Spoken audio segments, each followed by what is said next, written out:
A beautiful throw by Devin Brown, a 69-yard touchdown. Again.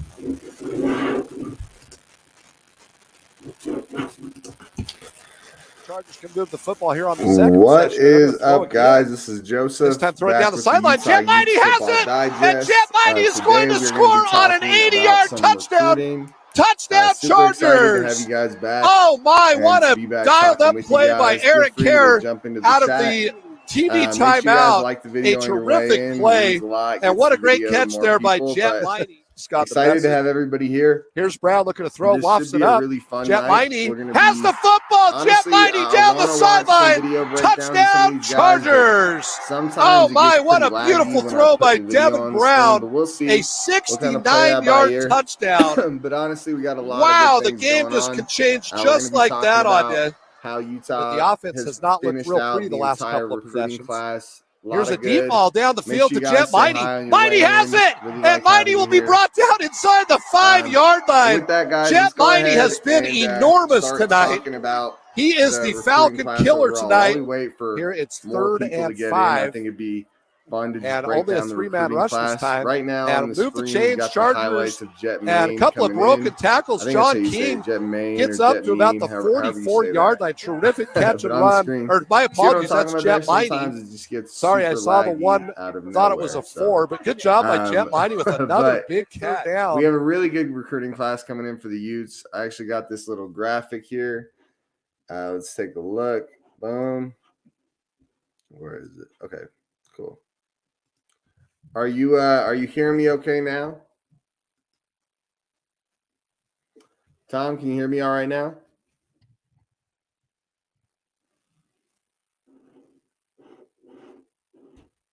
All right, let me know if you guys are still having trouble hearing me. Okay, I turned the gain up on the mic. Maybe I'll turn the output volume up a little bit.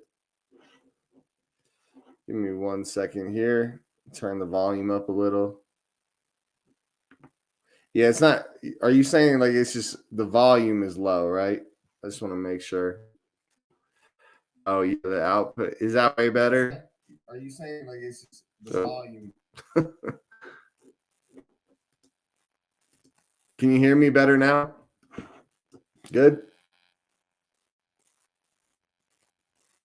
All right.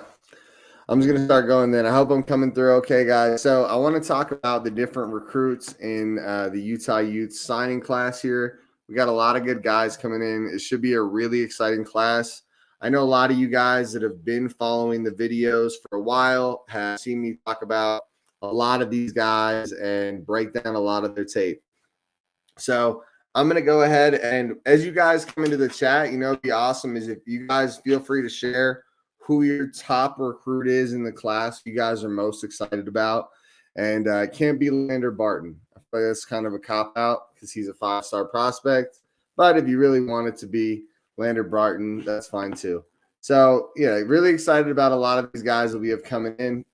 So let's start with the guy at the top left. So Brandon Rose. If you guys know who Brandon Rose is, he is a quarterback. I believe he's out of California. He had some really cool tape to break down. A guy that could really sling the rock. Let me pull him up. So Brandon Rose, Utah Utes. All right, yeah. So this is a guy I broke down the tape. A little raw overall, but Brandon Rose had a lot of good things that he was bringing to the table. He's out of Temecula, California. Went to Murrieta Valley High School. He's coming in as a freshman, 6'3", 210 pounds. This guy's a 3-star pro-style quarterback out of Murrieta Valley High School. Over his career at Murrieta Valley, this guy threw for 7,521 career yards and 74 touchdowns. So we're talking about, you know, pretty sought-after prospect here. Named Southwestern League MVP on the way to leading his junior team to a league championship. Big-time player here. And in a 5-game season, his junior year, he had a 70% completion percentage. He threw for 1,400 yards, 11 touchdowns, and added 193 rushing yards and 4 touchdowns. I think the guy looks like a big-time player. He he was very raw. That's what I saw on the tape. He definitely made plays with his feet. He made plays, all over the place. He had a nice arm, but he definitely needed to hone it in a little. I think he's going to take a year or two of, really finding his craft and getting better at what he's doing. Hellhound just came in, Logan Kendall or Elijah Davis. If I'm being honest with you guys, I think my most exciting guy, that's another good one, P-Dot, Ryan Peppins. If you guys don't know, everyone's coming in with the comments. I want everyone to please say which recruit are you most excited about in this recruiting class. We got a lot of guys coming in, right? And honestly, the three you guys have said are big-time ones for me. Out of the three, though, my two favorites are Logan Kendall and Ryan Peppins. I thought Ryan Peppins might be a slow situation where we might have lost him as time went on, but I'm really happy to see that he is going to be playing for the Utes. If you guys have not watched Ryan Peppins' tape, make sure you check it out. This kid is explosive, to say the least. He must be one of the fastest players in all of high school football last year. Ryan Peppins is a burner. You know what? I don't want to get too much into these guys until we get to them on the sheet, but let's go to the next guy we're looking at for the signing class of 2022. We just talked about Brandon Rose. Now I want to talk about Carson Tabaraki. So Carson Tabaraki is probably one of the more underrated signings on our team. Really big physical athlete. I said when I watched his tape, he reminded me a lot of Rob Gronkowski. I know that's a really generous comparison for Carson Tabaraki, but the guy is super talented. Let's take a look at him here. So, boom. We're going to pull up Carson Tabaraki.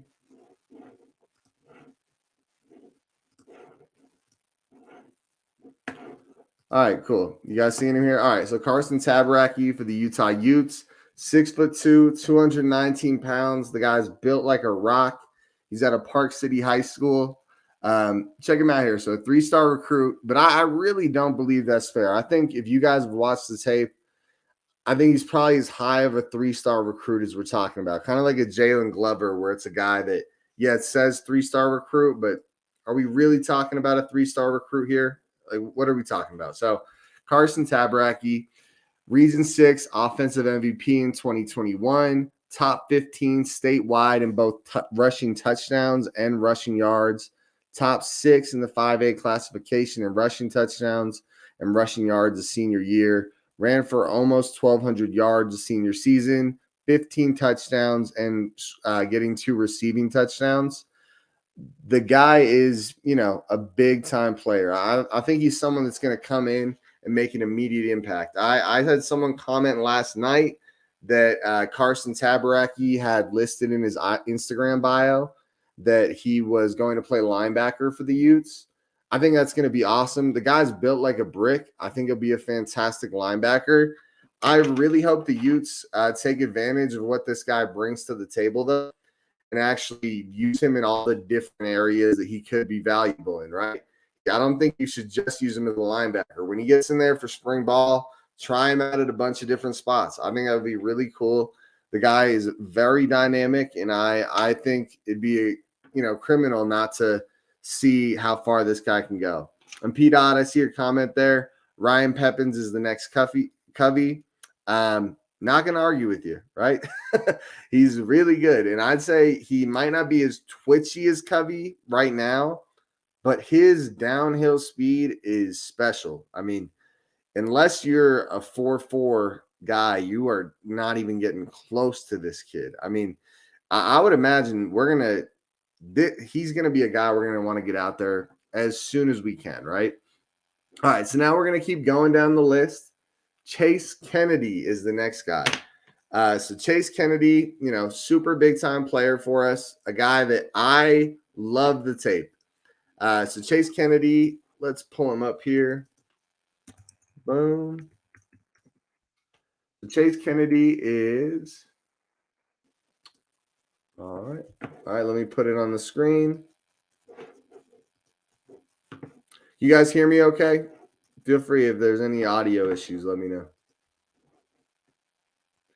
Larry, I agree 100%. Good to have you in, man. I love all your comments on my videos. I always see them. They're awesome.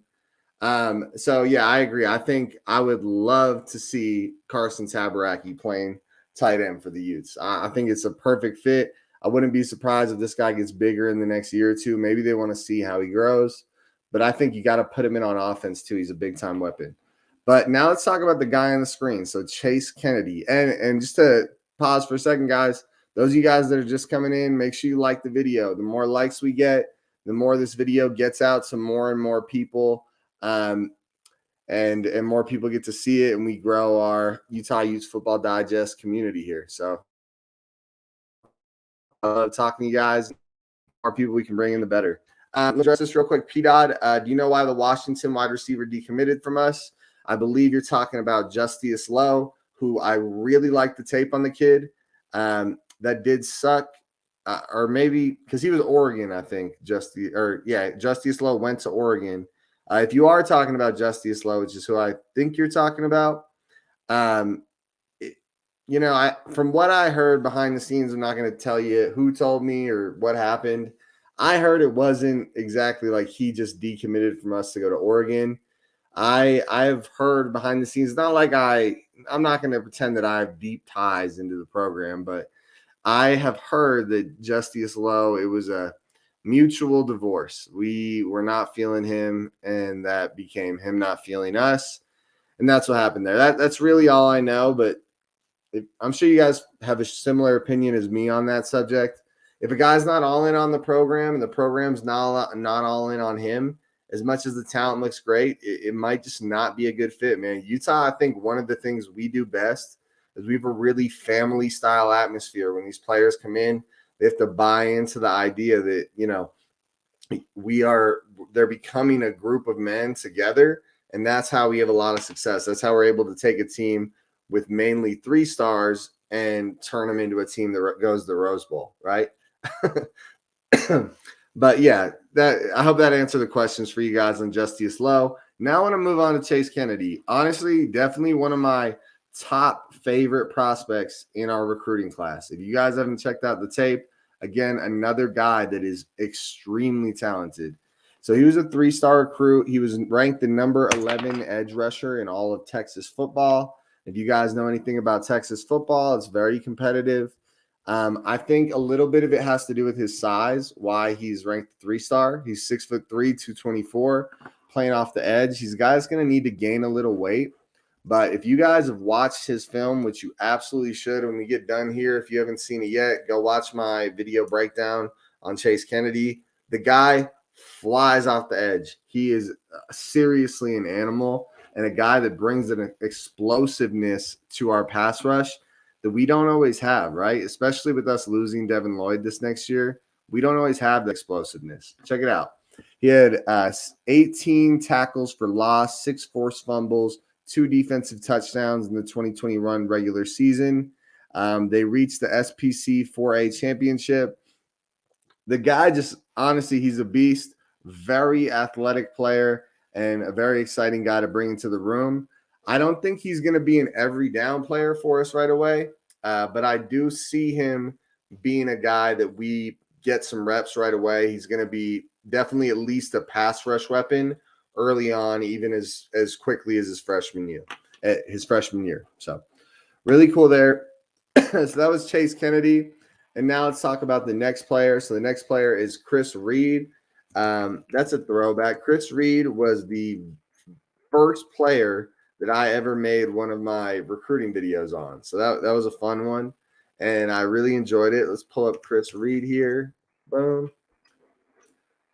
All right, Chris Reed, Utah Utes. All right, let me share the screen. Give me 1 second. All right. And boom. All right, there we go, guys. So Chris Reed, a wide receiver, 6'1", 188 pounds. So, decent size for a receiver. Invited to the 2022 Elite 100 Central Florida Senior Bowl. Not really sure what that is, to be completely honest with you guys. I think with Chris Reed, you like a lot of the fundamentals that the kid brings to the table. I'm not sure where he's going to play a role this coming year. Obviously, I think the wide receiver room's wide open, and anyone could really – what is this? So Larry Pilgrim, you just said my contact just told me Tyler Weigus is looking to be Tafua's replacement. Oh, very cool. Well, that's good to hear. Honestly, Mika Tafua is going to be a guy that we need to replace. We need to find a way to fill that hole. He was a really big time part of that, why that defense was so good last year. But talking about Chris Reed, guys, I think he's going to be a bit of a project, but I think he's a guy that has really high upside. He had a lot of the fundamentals down for receiving. He, rounder, but more than anything, really good hands, really able to high point the ball. Caught a lot of high passes that he'd jump up and pull out of the air. Exciting guy to watch. Not the most explosive athlete in the world, but a guy that I definitely see contributing sometime soon. I think he just has to, round out the edges. P-Dod, he's talking about Ethan Calvert. I believe he's a recruit from last year. That's cool, but I want to stick to this year's recruiting class for now. We could always talk about that in a different video. We just got a lot to go over, guys. There's a lot of videos to go, or a lot of players to go through here.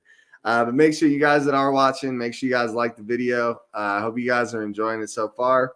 And feel free to ask any questions. Let's try to keep it to this year's recruiting class. And if you guys haven't already, make sure you comment who your favorite recruit is from this year's recruiting class. Mine's kind of a toss-up. Chase Kennedy's definitely up there for me. But let's keep going. So that was Chris Reed. Lots of really good hands, really good ability to high point the ball. Not the most explosive athlete in the world, but could definitely see some time early on. I think like I said, the wide receiver room is wide open. We could see any of our young receivers break out. It's hard to make a statement on who's going to be the guy. The next guy we're going to talk about is Dallas Vakalahi. I made a video on this guy. He is an interior defensive lineman. Definitely a good player. He was a big-time guy. I believe that Dallas is going to be serving his mission this year. So with him serving his mission, we won't see him right away, but let's definitely talk about him. A really exciting guy in Dallas. Let's put him up here on the screen. So Dallas. Okay. So 3-star prospect at West Valley, Utah. 6A All-State, first team his junior year. Senior season, 46 tackles, 13 tackles for loss, and 36 sacks. And that is really impressive. He played defensive interior and defensive end in a 3-4 system, I believe. So that when you're seeing that type of tackles for loss, you're seeing that type of high number of sacks from a guy that's playing defensive interior and D-line in a 3-4 system. And that's really only in 10 games. So that he was averaging a tackle for loss at 3-4 D-line over, just 10 games. So really impressive. A guy that when you watch the tape, there's real explosiveness there, right? Anytime you're watching a Utah player or a Texas player, something like that, you can almost guarantee that the talent they're going up against is very high in talent. I agree, Larry. He's a beast. The guy is someone I'm excited to have. Do your own thing. I'm not going to stop you from going on your mission, but always kind of lackluster when you get such a sick prospect in, and then he has to go on his mission. But I wish him the best, and hopefully he comes back ready to go and ready to be, a big-time playmaker for the Utes. So excited to have Dallas. Yeah, definitely I would describe him as a guy with a really high motor, and we're excited to have him as part of the program. All right, now let's talk about the next recruit. So the next guy is Elijah Davis. I remember somebody earlier in the chat said that Elijah Davis was their favorite prospect. Elijah Davis is definitely a good prospect for the Utes. I don't know if I put him as my favorite, but I like him a lot too. I think he's going to be a guy that comes in and helps out with the DB room. I mean, we need all the help we can get when it comes to DB. So another room that, especially in a year or so, is going to be really beefed up, but it's so young now that anyone could come out and make some plays. So check him out here, guys. Elijah Davis, 6'1", 165 pounds. That is really skinny for D1 football. That is, yeah, we are getting a player coming back from the mission this year, Larry. Who is that? Is that Sione, maybe? Commented in the chat, but Elijah Davis, 6'1", 165 pounds. Really big time player, a guy that had a lot of ball hawking ability. You guys watch his tape. I did a breakdown on Elijah Davis. I think he's going to be listed as a safety, if I'm right. He's listed as a defensive back, but from what I heard is they're bringing into play safety. Recorded 40 tackles, 3 interceptions, 8 passes defended. I hope he's not. I don't like to lock these players into like specific roles. Yeah, I agree, Tom. He needs to hit the weight room. This is going to be a guy that is going to be in the weight room a lot. I think to be competitive, you got to be at least 175 pounds. Even if you have a lot of like raw, explosive athleticism and muscle, at 165, you probably need another good 10 pounds before you're ready to press anybody. And if you can't press anybody, then that's kind of a liability. But the tape is really good on Elijah Davis. He's high pointing the ball. He makes plays in the ball, had a lot of passes broken up, only 3 interceptions on the year. But still, if you guys watch the tape, you can see that he is very aggressive attacking the ball and definitely makes it happen. So a guy I'm excited about. Let's take a look at his achievements.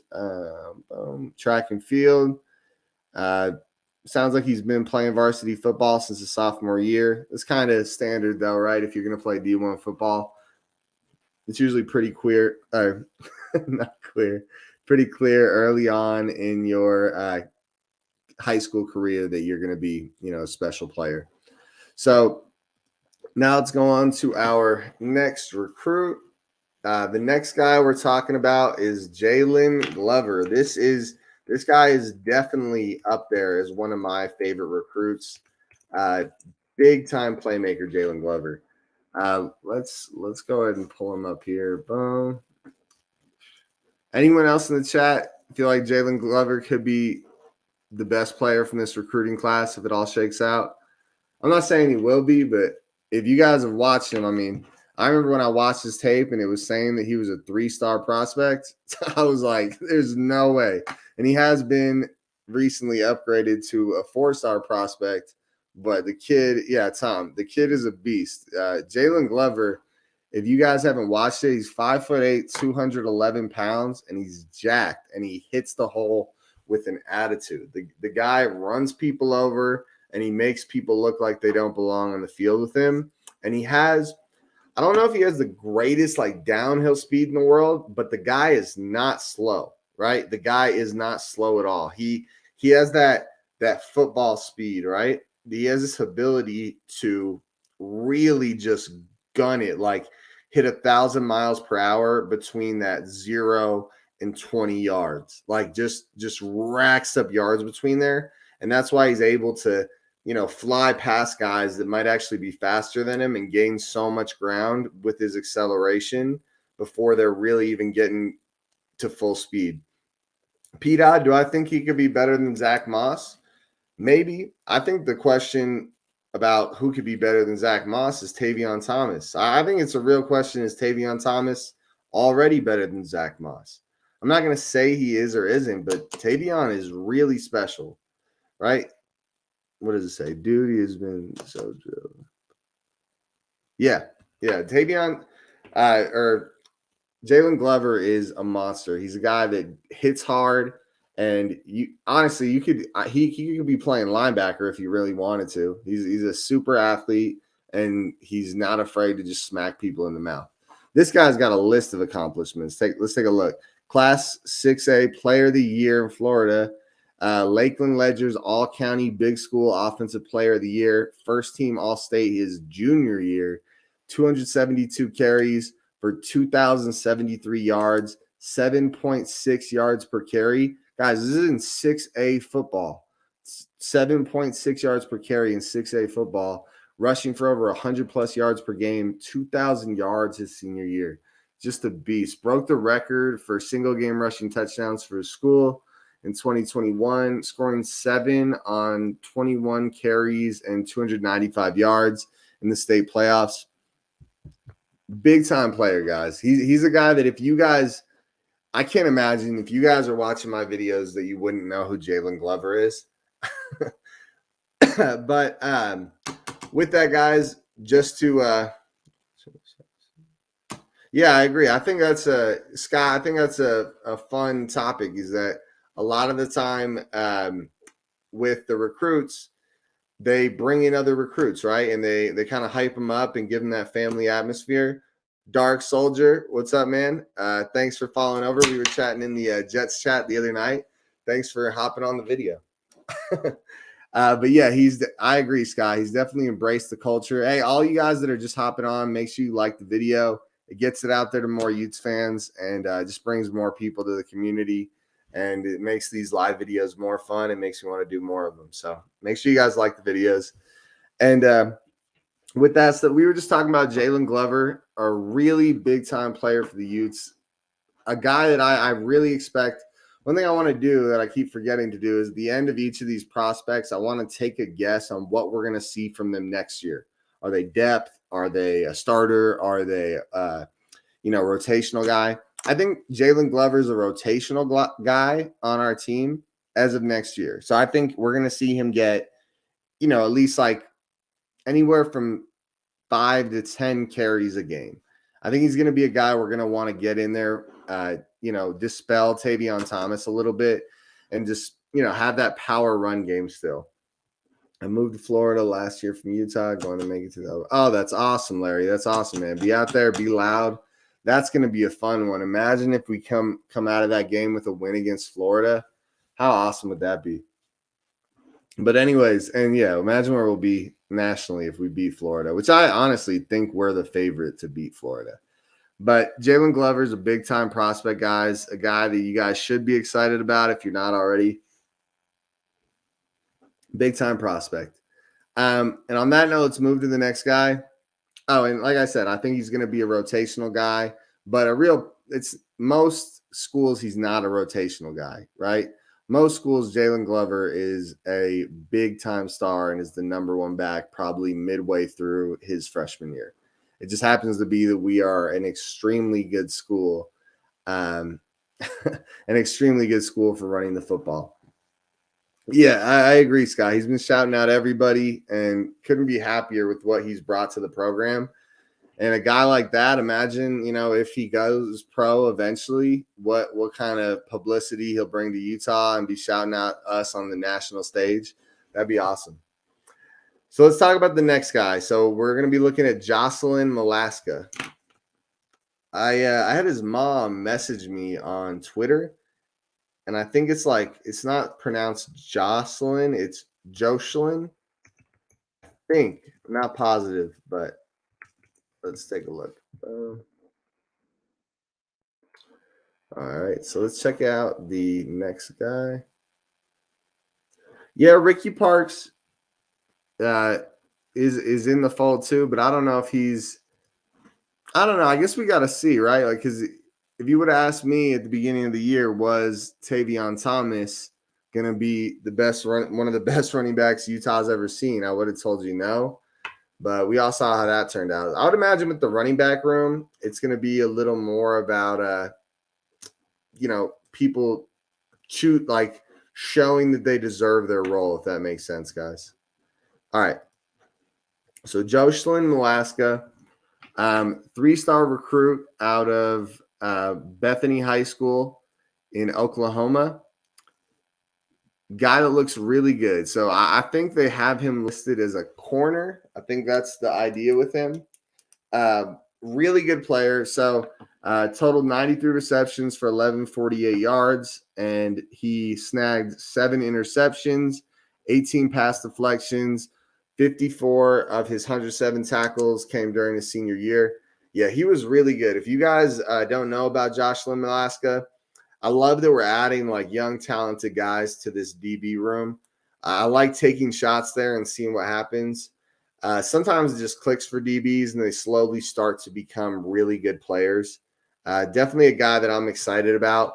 Joclyn, Malaska, the DBs for me, I don't know about you guys, when I'm giving you a prediction of where they'll land, I mean, he's got the size, 6'1", 172, pretty similar to Elijah Davis, a little bulkier, but not that much bulkier. I think both of them could stand to gain a little bit of size, but overall, I think both of them could be role players as early as next year. I'd actually go with a more definitive statement that I'd be more surprised rather than is not that I would imagine by the middle of the year they'll be getting rotational play, if that makes sense. So by the middle of the year, I would expect that we see these guys getting some reps and making some plays. Definitely getting some reps out there on special teams, getting to show their athleticism, go down there and make some hits. Make sure you guys like the video if you're just coming in. All right. Let's go on to the next player. The next guy is Justin Medlock. Justin Medlock's an exciting one. He was kind of later in the process, but definitely a guy that impressed me with the tape. I believe he was playing middle linebacker out there in Texas. Let's take a look. We need cornerback because we got our running back playing cornerback. Yeah, Tom, yeah, we need cornerback because we got our running back playing cornerback. I agree 100%. Oh, wait, hold up. Bam. And I think it sounds like, Larry, you agree with him, right? We need a nickel DB. We definitely need a nickel DB. We need corners and safeties, right? I believe Vontae Davis, who's a beast, really underrated. Who knows how much longer we have that guy? I don't know what the info is on Vontae Davis, what the update is, but he's one of my favorite players. But corner, it's a wasteland. So I think Clark Phillips is ready to be, a really solid number 2, if not, a pretty decent number 1. And then I think the rest of it's just wide open, right? The rest of the cornerback play last year really wasn't great. Like, you guys know I break down the grades all the time during the season, but most of the guys, I didn't feel like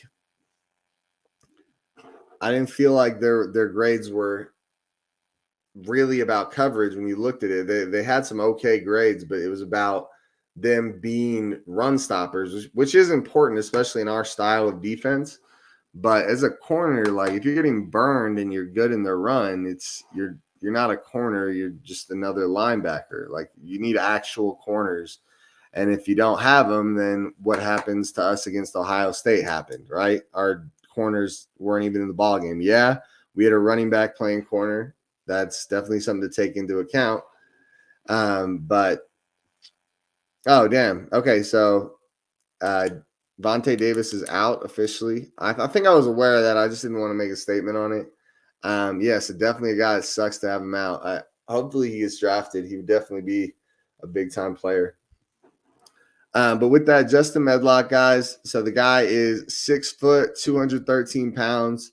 Definitely needs to gain a little weight before he's playing, really making an impact in our program. But a guy that you definitely like to see out there. If you guys watch this tape, you could tell it was really high-level Texas football. A guy that really, I remember when I watched him, the number one thing that came to mind for me was just instincts, right? A lot of the time you can get the best athletes in the world, but if their instincts aren't on point and their football IQ isn't very high, it doesn't matter how good of a tackler you are, how fast you are. If you're not in the right place to make the play, it doesn't really matter. Justin Medlock had all those, the intangibles you'd be looking for. He didn't seem like the craziest athlete, not a bad athlete, but just a guy that had a nose for where the play was going to go. Like literally, it felt like some plays, it was like he must study film a lot because it felt like he knew where the play was going before it developed. And he just went down there, stood in the hole, and they had no shot. So definitely a guy I would keep an eye on. I think another guy that could be a role player right away. He's one of those guys that is a big time steal for the Utes. I'm surprised he didn't commit to a bigger school. He's really good. He's a guy that I would imagine we'll see him come in and carve out some sort of role for himself within the season. Kind of like how Reed last year at linebacker was up there, and he kind of, he had one big game against Washington State and struggled most of the season outside of that. Not to take shots at him, but he made a role for himself and he got out there and played. Hopefully he takes another step next year and we see some of the new linebackers cycle in and out. Hopefully we got Diabate out there at linebacker, and then maybe Reed, and then a few other guys cycling in, Tabaraki, Justin Medlock. I think we're going to be a little needy at linebacker, guys. I'm not trying to say we're going to suck at linebacker. We have some decent young linebackers, and we have some other linebackers. I forget his name. I've mentioned him a ton of times during the year, but he's really good at coverage. The linebacker, I forget his name's Hawkins or something. I don't remember off the top of my head. If you guys remember, you guys watch the videos, but really good. We got a really good player here in Justin Medlock, a guy that could make an impact right away. I do see him as a rotational player as we hit the middle of the year. Boom. All right, so let's check out the next guy. Let's talk about Keanu Tanuvasa. Any opinions on Keanu Tanuvasa while I pull him up? Yeah, honestly, Reed had a really good game, like I said, against Washington State, but outside of that game, he had some real struggles. Yeah, Larry, he dropped the pick in the Rose Bowl. Unacceptable, right? Like every drive mattered in that game. You can't just be dropping easy interceptions. Like every drive matters. Hopefully Barton recovers and Mars was getting better before injury. Nakobe Dean's a beast. I don't want to talk too much about the draft prospects, but Nakobe Dean's a monster. We definitely, I feel like we used to have really good DBs, and now we had Vontae Davis, Clark Phillips still developing. It could be a little bit of a rough year for DBs, right, guys? I'm going to be honest with you. It could be a little rougher than last year. We had, I think Clark Phillips could step up, but the safety room is going to need some work, or someone's going to have to come out of the woodworks and show us that they're, going to be a big time playmaker. All right, so Keanu Tanuvasa. Did anyone else have any questions that I missed? I don't want to ignore you guys' questions. Okay, cool. Yeah, you're right. Broughton and Marks were better before injured. I forget which one. I think it's Marks. Yeah, Fabian Marks. He was really good, but he was one of the guys I was talking about, Larry, that the majority of his grade came from run stopping, which is really good. But maybe switch him to safety, right? Maybe switch him to safety and play him in the box, because as much as being a really good run stopping corner is nice, it's like the next skill you want, right? But if you don't have the first skill, which is coverage, I'm not sure that the run is as impressive. If that makes any sense to you guys, it's like I played corner for 8 to 10 years, and if you can't cover, it doesn't matter how good you can tackle. As a guy that could, I was okay in coverage, but I was a really good tackler. I was never the guy that was going to go one-on-one with, the best receivers. And that's how it is. You want corners that can go one-on-one with the best receivers, Division I football. So that's my thoughts on that. Obviously, the game is different. It's evolving. There's lots of screen plays. You got to come down and make the play. That's true. You're right. Cole Bishop is a beast. I feel bad that I didn't mention that, Hellhound. You're right. Cole Bishop is a beast, and he is really good in run support, which you love from a safety. Safety's coverage is still important, but it is not on the level as for a corner, right? Cole Bishop is a guy that Oh, damn, man. And run stop, just as good as anybody on the entire defense. Seriously, when it came to stopping the run, he had a couple stupid penalties. Obviously, you know, we can always get into the conversation of is targeting a good penalty or not. But I'm thinking more than anything, as this guy develops, I can't believe he was a freshman last year. Super good player. Larry, maybe Latu gets straight, but we need cover corners for sure. Yeah, exactly. Right. And I think honestly, if you guys watch Elijah Davis and you watch Josh Malaska, that's what those guys were brought in here to be, guys that can help out in coverage. Because I think they realize that, you know, we could be looking at some rough, you know, coverage grades next year. So hopefully those guys come out quickly, carve a role for themselves, and look really good. ICR, who else thinks we're going to win the Rose Bowl this year? I don't know. I think we have a really good team. I think it's going to be on the offense.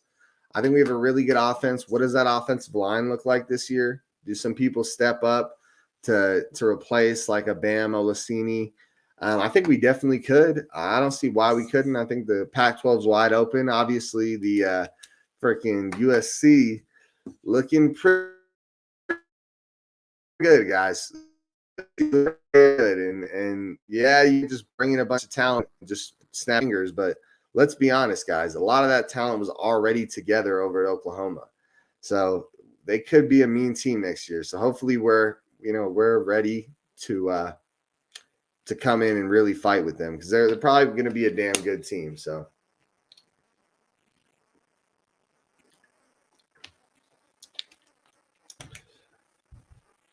yeah, I saw that. I saw we lost an O-lineman, but the reason we lost him, I think you're talking about Simi Mawala, Tom, is he wasn't playing. Like he really wasn't getting reps, and I think his eligible, like this was the last year for him. And honestly, we're gonna talk about him here in a minute, but we brought in.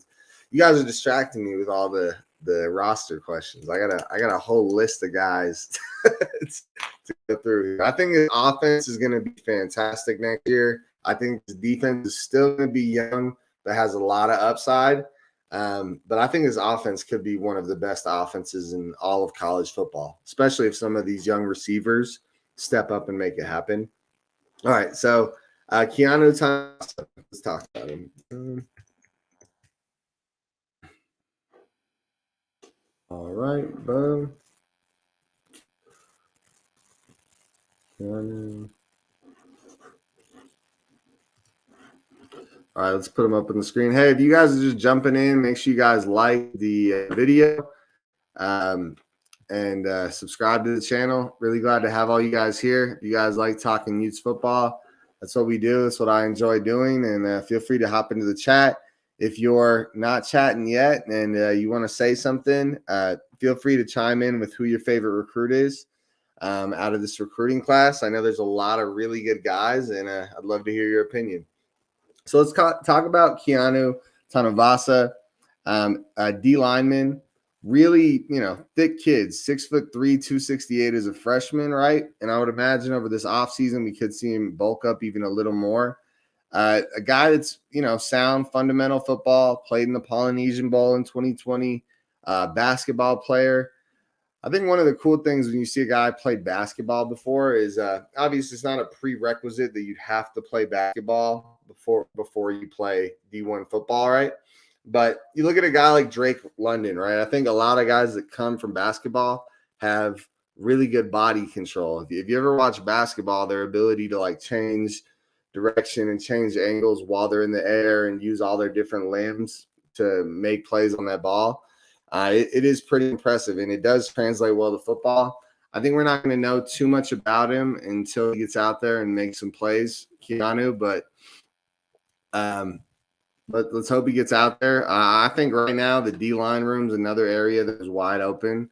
If you guys have been watching the videos where we break down all the position groups each week, you guys probably know that the D-line wasn't exactly fantastic. Like there were certain guys that were good in one area, not good in the other area. And no one was super impressive. So if you want to come out there and state your name, there's room for more players in the D-line to get reps, get rotations. Okay, Keith Olsen, guys. This is the next guy. A monster. We picked up, just so you guys know, we picked up 2 linemen that were beasts. Just so you guys are on the same page as me. So let's see him here, Bo. So Keith Olsen, guys, 6'6", 295 pounds as a freshman. Both the offensive linemen that we picked up are monsters. If you guys, honestly, I think it's hard to say that the offensive linemen aren't some of my favorite prospects. Obviously, we picked up some big playmakers, but I don't know about you guys. I love some offensive line. I think it's, especially if you want to run the football, you bring in these huge monsters and let them just move people out of the way. It's going to be really similar to what I say about Tyler. I'm not sure how you pronounce it, Knaak or Knaak. I think it's Knaak, something like that. But anyway, so Keith, 3-star offensive lineman, number 20 player in all of Washington. I think both. I'll talk about Tyler when we get to him, but Keith is a big time monster, guys. He throws people around. A little raw in his technique, right? You'd like to see a little better technique. I saw some holding plays in film, but really big guy that you could tell. I believe someone told me he's pretty new to football. He's only been playing like a year or two. If I'm correct, Keith. If I'm wrong, maybe I'm just, an ass. But I honestly, I think he is newer to football, and the tape is really raw. He's not. I don't see him being a guy that we throw in there right away. He might be a redshirt guy, but a guy that you can see a really high ceiling from.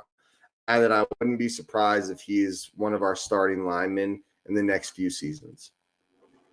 All right, so the next guy is Utah's first and highest rated prospect, I believe, in Lander Barton.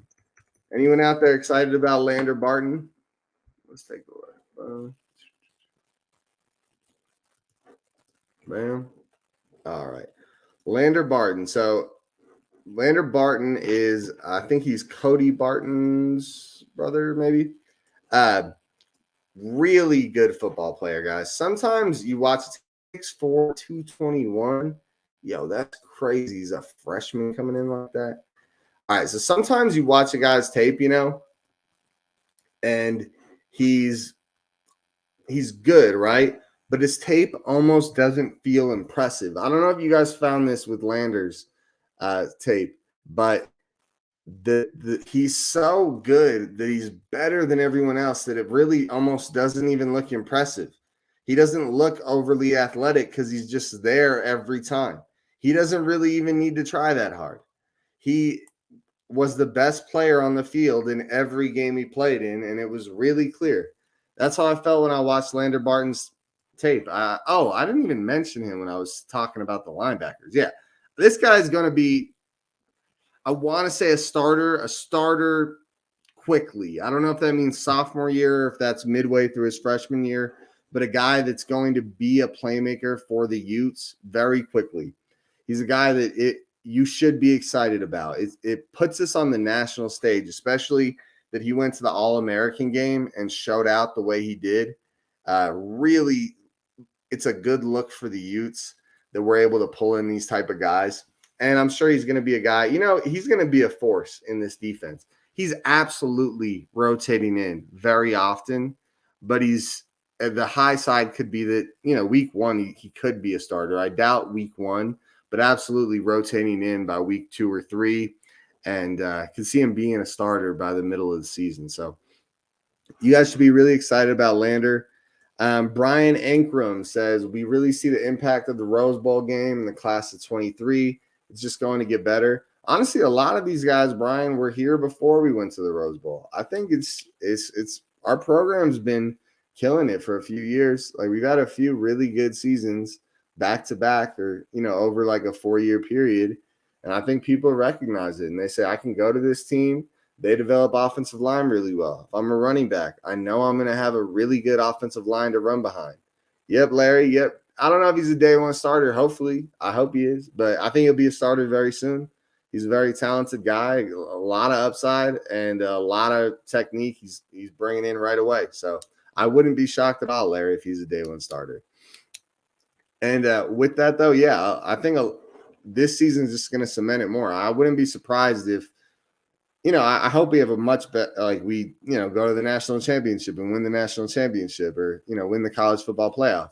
But realistically, I think even if we don't have as good of a season next year as we did this year, which to be clear, I really hope we do, if not better, I think the recruiting class is going to be even better next year because we've cemented ourselves, at least for the time being, as one of the best programs in the country. And I think that's pretty clear when you see the recruits we're talking about, the players that we're able to bring in. I mean, I think it's a really good team we got here. Okay, Landon Morris. He's the next guy we're going to talk about. Utah Utes. So Landon Morris is the transfer. He was playing at Syracuse and is coming here. He's like a wide receiver / tight end. They have him listed at tight end. I think we're going to use him in a variety of different ways. He's a freshman still, right? I think he was redshirted last year, maybe. But really good player. Brian, that's what I'm saying. Rose Bowl didn't have an impact on the current. Yeah. Tom, it's all going up from here. Big ups to Coach Whittingham. Yeah, seriously. Anytime I see any of those rumors about Whittingham retiring soon, I'm like, no, man, please, not now. This is like a pinnacle of the program. Maybe not the greatest we've ever been, but right up there, man. And it really feels like we're not just a one and done. We could be really looking at something good in the future. So let's talk about Landon Morris. Landon Morris is a tight end, but look, he's 6'6", 210 pounds. Not saying that he can't play tight end, but he's really definitely more of a receiving tight end. I think we'll see this guy playing like a big slot receiver role. I can see him playing on the outside, and maybe in a 3 tight end package, he'll be the guy that rolls out, that goes out for the dump off or goes on a streak. I think he'll definitely get some reps. Yeah, I guess his ceiling could be Drake London 2.0. He's definitely really good. I think he played basketball too. Is that right? Yeah, see, played basketball. Definitely a really good player, guys. If you guys get a chance, go watch his film. I did a little film review on all the tight ends. I did a video with all the tight ends together. Really good player. Not much of a blocker as much as he's a receiver, but a very good receiving weapon. A guy that I could see making an impact in the receiving game right away. I mean, we're desperate for receivers. I wouldn't be surprised. Maybe he's still listed as tight end, but he could line up at receiver sometimes. I mean, we line up Brant Keithy at receiver. I wouldn't be surprised to see him do that. Drake London is the best tight end in the Pac-12. I guess I'm a fan of Drake London. Honestly, I think he's a really, really good player. I'm a Jets fan in the NFL, and I would not be mad if the Jets took Drake London. Definitely a really good player. Hopefully the injuries don't plague him. All right, so now let's talk about the next guy in the class, Logan Kendall. So this is definitely a guy that is up there for one of my favorite prospects. Anyone in the chat have Logan Kendall as your favorite prospect? Let's take a look. So check it out. Logan. Oh, wait. Logan Kendall, definitely one of the best prospects that we picked up. I am not sure how he is so under the radar. Seriously, guys, if you guys watched his film, you should be excited. Yeah, Hellhound, the man, right? Logan Kendall is a monster. Like, a lot of his tape is not against D1 competition, but he is mauling them. It's like it's not even competitive. Literally, he had so many intense, bloodthirsty pancakes on his film that it almost became boring to watch the pancakes because it was just back to back to back, him throwing guys into the ground. Definitely a guy that's going. He is an immediate role player, guys. He's going to be the guy that takes over for Cole fathering him. And he could be a better Cole fathering him. He's definitely better with the ball in his hands than Cole Fotheringham. And on top of that, yeah, P-Dot, this is the Idaho guy, the guy from the Vandals. He's better with the ball in his hands than Cole Fotheringham. And he's a really, really good run blocker. Probably a better run blocker than Cole Fotheringham was. And the really cool thing is, even though most of his tape is against 1AA, FCS or whatever you call it, he does have tape, and I broke it down in the video, where he's going against actual D1 teams and legit teams. I believe teams like, I know Penn State was on the film. I'm not sure off the top of my head who else was in there, but some real good, and he's running people over in those games too, catching touchdowns in those games. So just a monster, guys. He's a junior. He's going to be a right away kind of guy. But if you guys aren't excited about him already, go watch the video on the channel and get excited. Yeah, Cole did. It was weird. Cole did drop a lot of passes, Larry. He had his ups and downs, though. He had times where his receiving grade was actually really good. But then as time went on, it was just like, not looking like it was for him. Yeah, I don't even want to talk about the BYU game. That was no fun. And if you guys recap, talk about BYU there, so feel free to watch it. Okay. This next guy is a really exciting one. So Nate Johnson, really good player, guys. So Nate Johnson, let's pull him up on the screen here. I think Nate Johnson is kind of an under the radar, really good recruit for the Utes. So first off, who is Nate Johnson? 6'1", 195 pounds, out of Clovis, California, coming in as a freshman, a dual threat quarterback. That means, he can really run the ball and he can throw the ball really well. A big-time prospect for us, guys. He 4-star prospect, so very highly recruited. Another big thing as we get into next year's recruiting class is how good was this? Nate Johnson, we will talk about in Banasaur in a moment. He is very good. I did the video breakdown on him, and definitely a good receiver. So Nate Johnson, big-time player. How I would describe him is the guy after Cam Rising, right? I think what we're going to see is what's his name? Nate Johnson, redshirt for a year. I wouldn't be surprised. I wouldn't be shocked if they brought him in and had him sit behind Cam Rising and, if something happens to Cam, we got a guy. But I almost feel like that might be wasting a year. I think if we let Nate Johnson sit for a year and, just redshirt, because he's not going to take the starting job from Cam Rising, in my opinion. Cam Rising with a really good year this year, we might be talking about him leaving the program next year to go play in the NFL. Honestly, it's a real thing Cam Rising is going to have to consider. So if we don't want to waste a year Nate Johnson, but I guess we'll have to see how that room looks. Definitely a backup at quarterback for now, but a guy with a really high ceiling.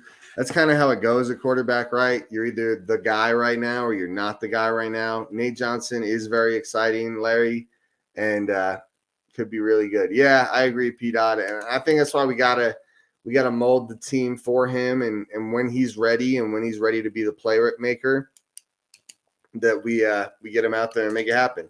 Honestly, Tom, yeah, you can hope not that Cam Rising does stay, but the truth is it's good for the program if Cam Rising does so well that he goes into the pros early. I know that's not what we want, right? But if he's doing that well that people want him to be drafted, then that's good for us, right? That means our program's on the right track. And so, yeah, you can't hold the guys back. When they're ready to go pro, they're ready to go pro. All right, so let's talk about the next guy, Ryan Peppins. I remember someone mentioned him earlier. Ryan Peppins is legit. All right, Ryan Peppins. So just to explain to you guys who he is I'll pull him up on the screen here. He's a wide receiver out of Alabama. He was playing 7A football.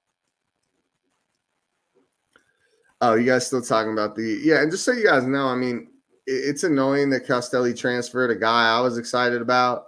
for the future. But the truth is, maybe that means that he knew he wasn't going to beat out Nate Johnson for the job, right? Maybe that's what happened. And so he left. And the truth is, if we bring in a quarterback that's better than you and you leave, that's good for the program, right? I mean, it sucks that such a good prospect is gone, but it is what it is. All right, now Ryan Peppins, 5'8", 149 pounds. Damn, he is tiny, huh? Jesus. 5'8", 149? Man, that is wild. Yeah, but you're right, Tom. He is really fast and really shifty. Definitely up there as one of my favorite prospects in this draft class. Before I dive into him, I just want to say, guys, if you guys are just joining the chat, make sure you like the video, chime into the chat with who your favorite receiver is or your favorite prospect is in this year's recruiting class. Larry Peppins is a dude, won them a state championship or two. Yeah, absolutely. Yeah, he was playing 7A football. That's about the highest level of football you can play. And this guy is just nobody's faster than him. If you watch him, guys, this is a guy that just get the ball in his hands. I honestly believe he is small.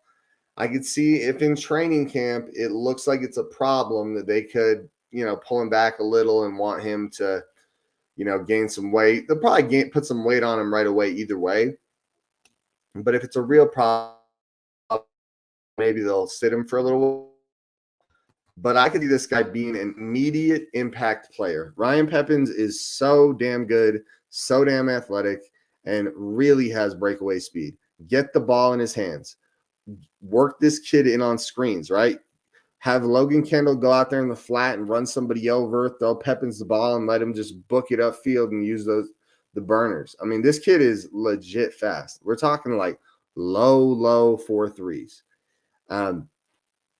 Yeah, but P-Dot, hopefully he can keep the speed as he gains some weight. But the truth is, I mean, if he goes from a 4.32 to a 4.37 and gains 20 pounds, you see what I'm saying, P-Dot?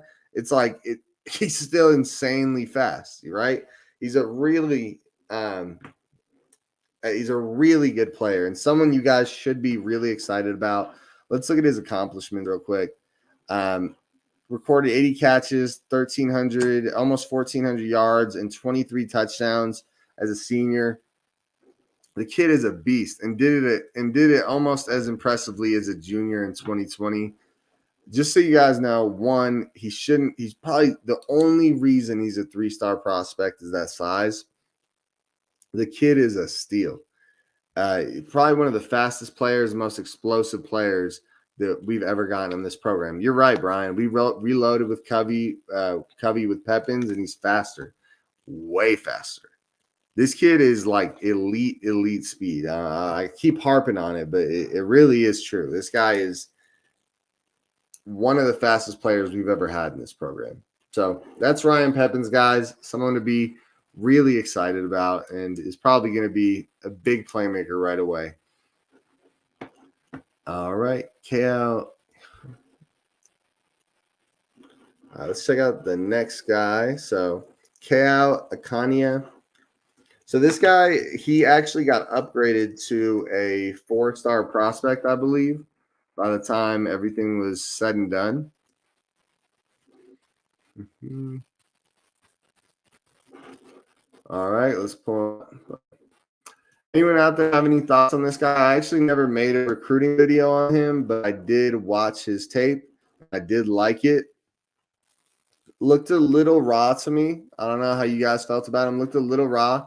Probably a guy that could use a little bit of fine-tuning, but he was a 3-star recruit at Roosevelt High School where he was rated the number 2 player in Hawaii. Very impressive there. Hawaii is definitely one of our recruiting grounds, definitely a place that we pull some talent from. He looked like a guy that could make an impact, right? Where do they have him listed at? D-line. He's 6'3", 217. I'm not sure how much of an impact he's going to make at D-line right now. He could be a guy that if we keep him at D-line, that he could, if we keep him at the D-line, then he'll probably have to gain some weight. But if we use him in more of an edge role or a pass rusher role, right, like an outside linebacker type of thing, he could work there. I think he's going to be one of those guys that we're going to have to see what happens with him. It's going to be day by day with I think I'm saying his name right. Keo. Brian, you like him, huh? Awesome. All right, on to the next guy. So Tyler Knaak. I think that's how you say it. So this kid is the real deal, guys. Has anyone watched Tyler's film? If you guys are watching Tyler's film, you should be so damn excited. And if you haven't, you are really in for a treat. Tyler is huge. Let's put him up on the screen here. So, all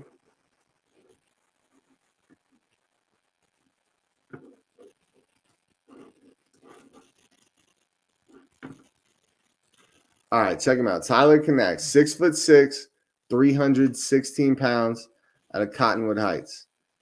Boom. High school wrestler in the heavyweight class, posted a 14-1 record before suffering a season-ending injury. Started out in high school as a defensive lineman, making the switch before his senior season to the offensive line. Okay, I might have gotten Keith and Tyler confused. Let me see. You know what? Let's put this tape on just for a second.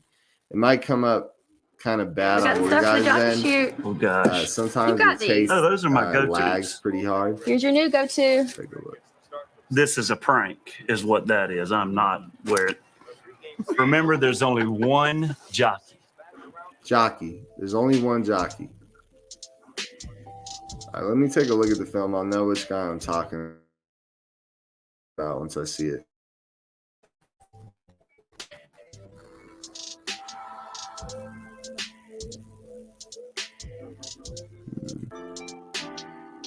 No, I actually think I might have gotten Keith and Tyler confused. They're both really good. I think Tyler is the guy that actually is really new to playing offensive line, and he's gonna take a little while. Yeah, it was Keith. Just so you guys know. So let me switch this up a little. Not to downgrade Tyler at all.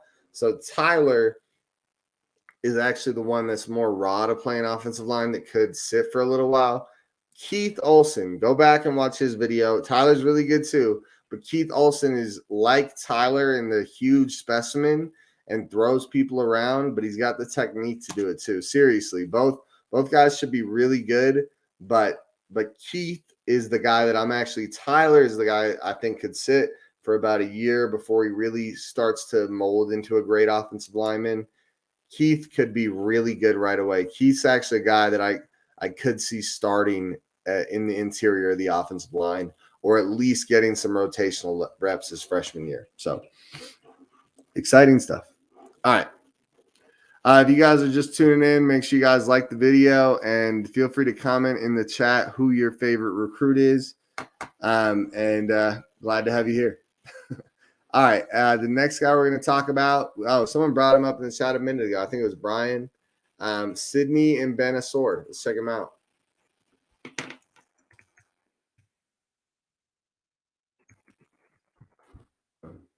Anyone out there pretty excited about Sydney? You guys think he's going to be a beast?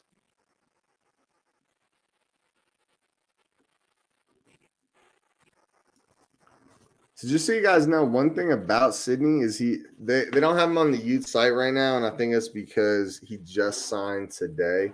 So I'm going to pull up his 24/7 sports profile. Hey, have a good one, Tom. I'm glad you tuned in today, man, and it's been fun talking to you. Have a good one. All right, so Sydney and Benasour. Let's take a look at him. At his 24/7 sports profile.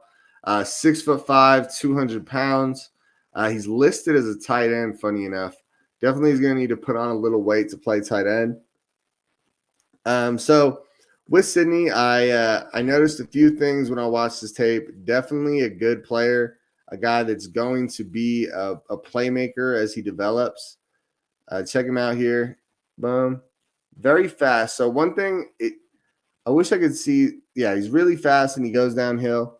I wonder how long he's been playing football for. As much as he looks good, right? He's very fast, very athletic. Some parts could leave a little more to be desired. If I'm correct, I think someone also told me he's a little new to football. I wouldn't be surprised if he's a guy. Obviously, like I said, this wide receiver room is wide open, right? But I could see him being a guy that takes a little bit of time. Some of the receiving skills are a little raw, right? Not that he's a bad receiver. It just looks a little raw sometimes, not as fluid as you might want it. But, Brian, you're right. 6'5" with 4.45, 40. Yeah, I think he's going to be playing wide receiver too. But I think with a guy with his skill set, I could see him rotating in this next year as a freshman. But over time, he really develops into a receiver and really like hones his craft. He could be really deadly, especially with that type of speed, that type of size, hitting jump balls in the end zone. You don't know if he's going to slant inside and burn you across the middle, or if he's going to fake and bounce back outside, hit you with the end zone fade. So definitely a lot to worry about with this guy for opposing defenders. Really good player and a guy we should all be excited about to have on our team as well. I think he's going to be a rotational guy this next year. If he's not, probably a lower end rotational guy, just being honest with you. And then if he's not, or as he goes on, he'll develop into a good receiver, hopefully, as long as he keeps working at it.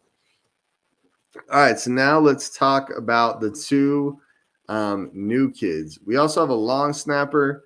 Not that we're not excited to have you. I hope you do well. I'm not going to talk too much about long snappers, but let's go ahead and dive into one of the new guys. So one of the new guys, his name is Jett Meine. Have you guys heard of this guy? So Jett Meine, he's at a Corner Canyon High School. If you guys know anything about Corner Canyon here in Utah, if you guys know anything about Corner Canyon High School, it is one of the premier high schools in Utah for football. So it's definitely cool to be getting a guy from there. I think I'll put on his tape. I think you guys will probably appreciate that. I'm sure you guys want to watch a little bit of tape. If you guys like my channel, you want to hear the breakdown of this guy. Let's go ahead and put on the tape.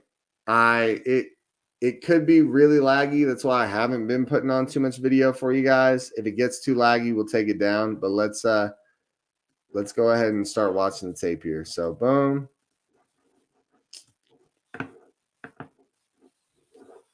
Gucci Lucci. We actually did sign some guys today. So this is actually one of them. His name is Jett Meine.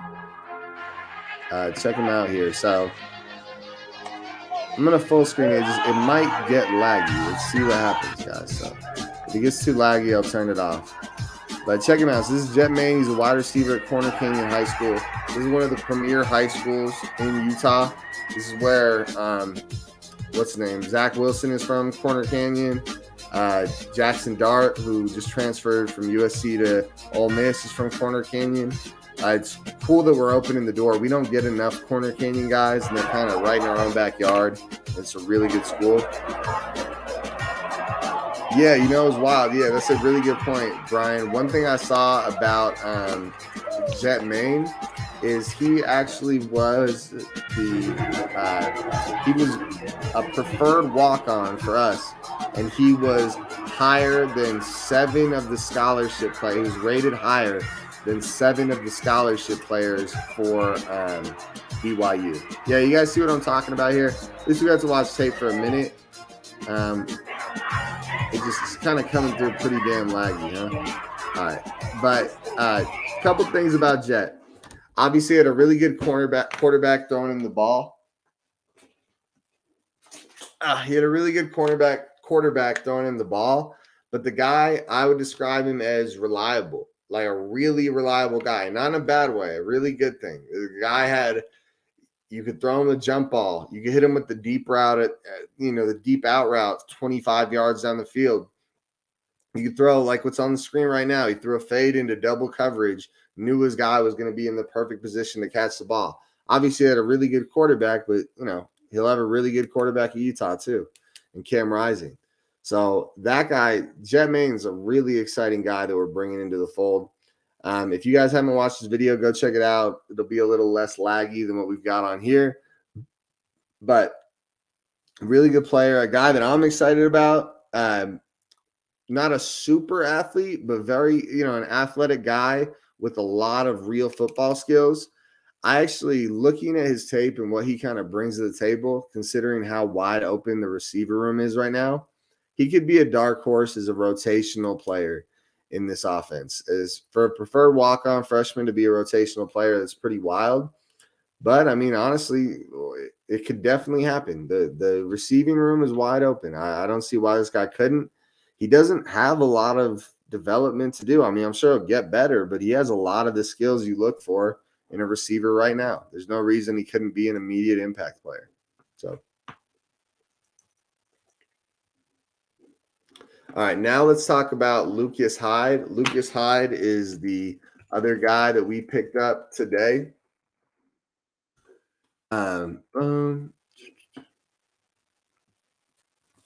Lukas Hyde is out of Provo.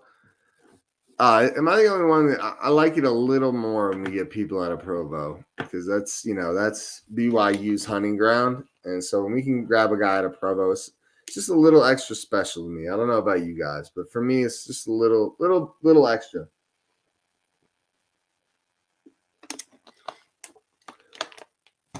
Gucci, I would have loved to see us pick up some more receivers from the transfer portal. But honestly, we picked up a lot of good young receivers in our recruiting. So I wouldn't stress too much, man. Maybe we don't have any huge impact receivers this year, but we have a lot of impact players at tight end, and we have a really good offense overall. So I wouldn't stress too much, man. It's still going to be a really good team. All right, hold up. All right, so I'm going to put on Lukas Hyde's tape for a second so you guys can check it out. All right.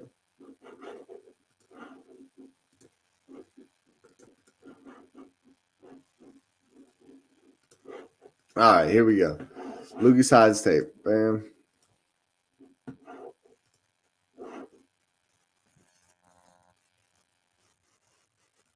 Yeah, really explosive athlete in Lukas Hyde. You can see it. You can see it out there. Like right there, he's the fastest kid on the field. Looked like, at least.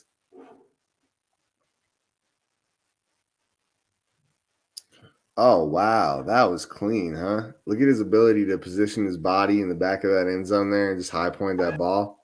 Boom. He's at the slot, just burns him on the seam. Boom. Just launches it. Damn, dude, that kid's good.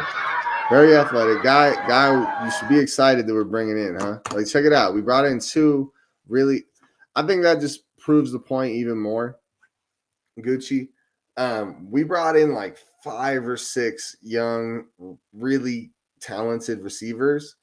Maybe they won't make an immediate impact. Maybe we could struggle at receiver for a few games because they're so young.